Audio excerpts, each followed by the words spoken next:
kalamansian, no guys. Ayan. Tara. So, ito po ay amin nililinis. Nililinis po namin to, mga kapatid. Napakarami po dito ng kalamansi. Okay, pagpasdan yung ganda. Inuunti-unti po namin linisin yan para po sa ganun matuwa po yung ating boss, no. And shoutout po sa ating mga boss dyan, yung lalo po si Ma'am Roxanne at saka doon sa kanya mister, no, na nasa ibang bansa. Ingat ka po dyan sir, and God bless po sa iyo. Makakaasa po kayo na lahat po ito ay aming lilinisin at aming kakalingayin guys na maging maayos at malinis para po sa pagdating ninyo, pagbalik na rito sa Pinas. Medyo kalahati na po yung tutubigan po natin at lilipat na po tayo sa banda rito, no? Yan. Lilipat na po tayo sa banda dyan guys. Guys, ganito po ang buhay dito sa probinsya, no? Ito po yung buhay ng probinsya guys, yung maging masipag ka lang at matyaga at marespeto sa kapwa guys. Puunlad po tayo. So God bless po sa lahat po ng ating mga kapatid farmers.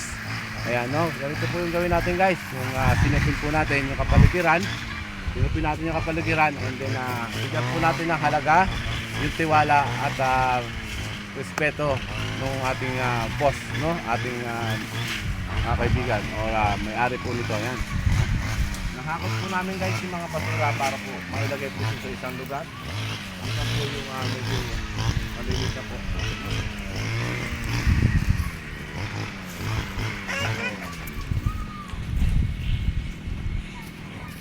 Yan po guys, pagmasdan yung daanan, makalimutan na po lagi yung daanan natin. Ano po yung daanan guys? Daanan po yan.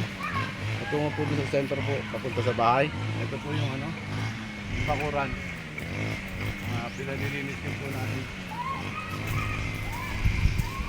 Kung nyo po tatanungin guys, no? Malalaki po yung bunga yan guys, grabe. Solid na solid po yung mga bunga yan, no?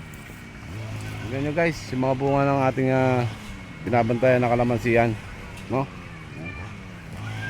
Napakarami po talagang bunga at bulaklak. Tara, samahin po ako. Papakita ko po sa inyo kung gaano karami yung bulaklak.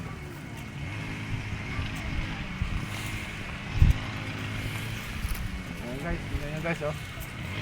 Yan po yung bunga ng ating mga kalamansi na binabantayan guys, no? Yung ating inalagaan. So pag pumasok ka pa po rito, yan, sobrang dami guys. Ayan, sobrang dami.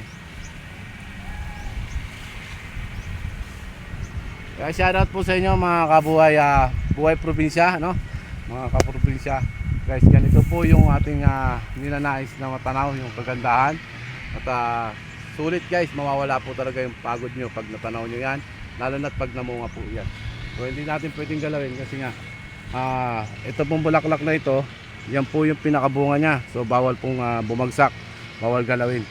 So pag naging green na po yan, so spray na po natin yan ulit para maging masagana po yung bunga nya. So hanggang dito na lang guys, no? Hanggang dito na lang po itong video na to guys. Maraming salamat po sa inyong panonood mga buhay probinsya. Ayan, no?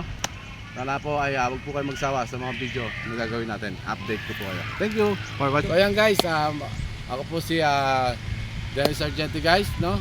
Ayan, sana po ay huwag po kayo magsawa sa video na ito.